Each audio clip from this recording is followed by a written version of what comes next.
কবি সুনীল গঙ্গোপাধ্যায়ের লেখা কবিতা পাহাড় চূড়ায়।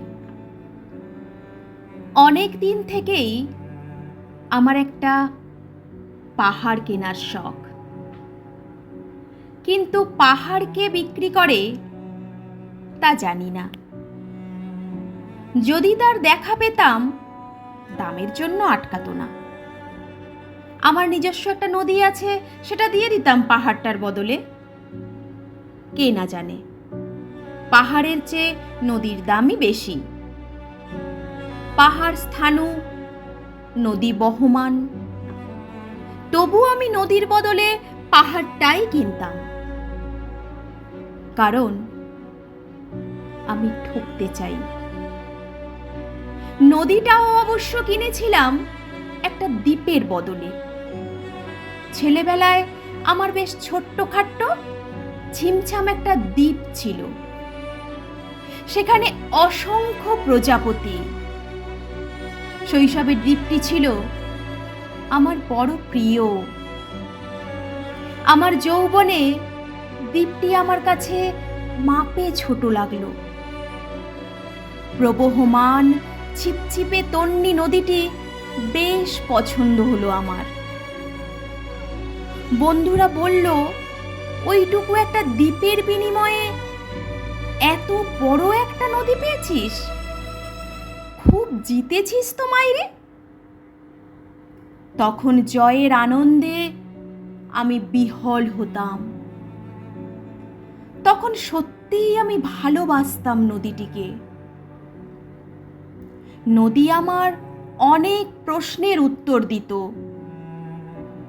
যেমন, বলতো আজ সন্ধেবেলা বৃষ্টি হবে কিনা?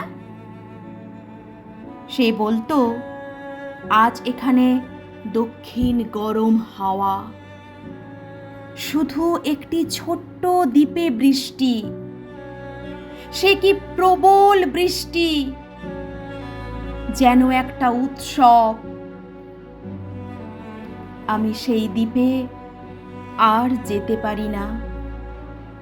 সে জানতো, সবাই জানে, শৈশবে আর ফেরা যায় না। এখন আমি একটা পাহাড় কিনতে চাই।